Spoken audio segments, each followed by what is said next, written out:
Hello everyone, my name is Nicole Fraser, your certified yoga instructor, and today I'm going to be chatting about mental health and yoga and how we can utilize yoga to help better our mental health for ourselves.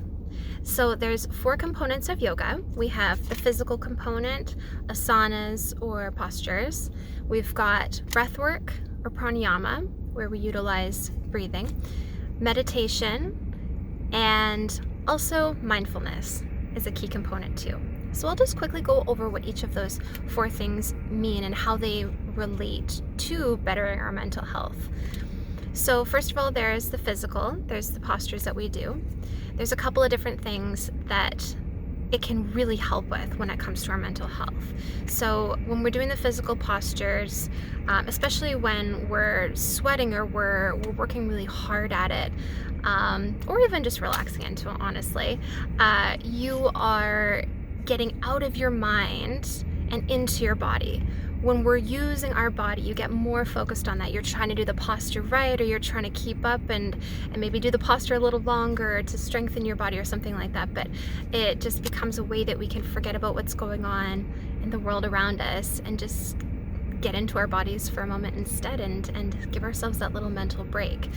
Also, of course, there's physiological components in the brain with respect to the hormones and things like that that get released. You know, your serotonin, oxytocin, things like that can be released when we're working out with our bodies. So there's an awesome way too. What next? Okay, breath work. So breathing.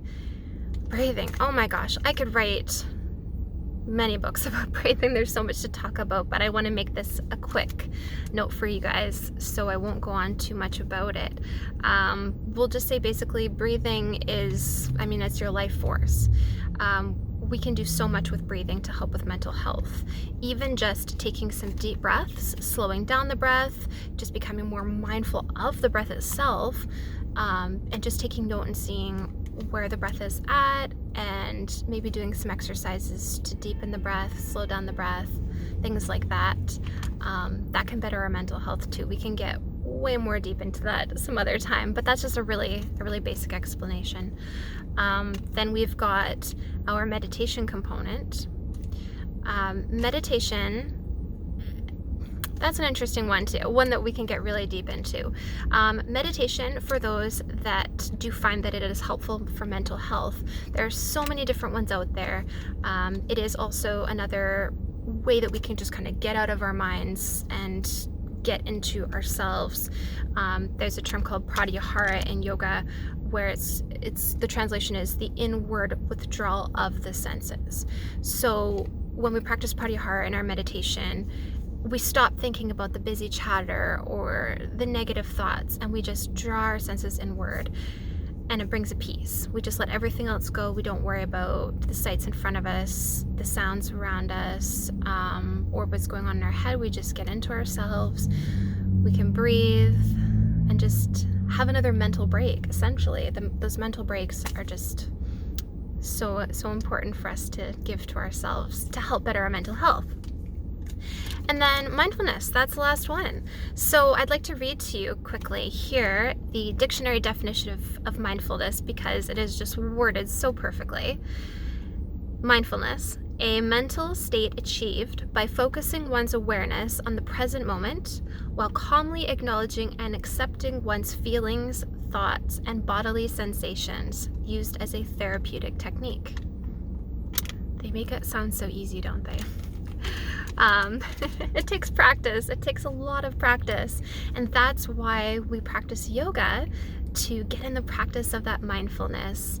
Eventually, after practicing for some time, or maybe straight off the bat if you're lucky, you can get to that place where you can calmly acknowledge what's going on around you through mindfulness. And so every single one of these components, the physical, the breathing, the meditation, and the mindfulness, they are all interconnected, intertwined with each other throughout yoga. So I wanted to give you a little bit of a breakdown of the 4 components that we do talk about, just so you can have a general sense of yoga itself and how it can relate to mental health. don't know if you guys have noticed, but that is something that has been a pretty hot topic for me lately.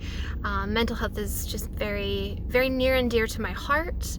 I have a lot of experience with a lot of this stuff in my personal life and with teaching, and I have discovered so many really cool ideas and different things that can be utilized, these yogic techniques that can help alleviate certain symptoms, potentially. Of course, none of this should ever replace the advice of your doctor, and you should always check with your doctor before beginning a new exercise regimen. But if you would like to hear about any of the things that I do have coming up, I do have lots of different types of classes, both in person and online, that are geared towards yoga and mental health, so we can get into this a little bit deeper. I also do offer private lessons, both in person and online. So if any of that does interest you, just send me a DM, give me a shout, and we can figure out a way that we can practice yoga together and utilize all of these amazing components that yoga has to offer to better our mental health. Well, thank you so much for listening today. I wish you all a calm, pleasant, tranquil day. Take care. Bye-bye now.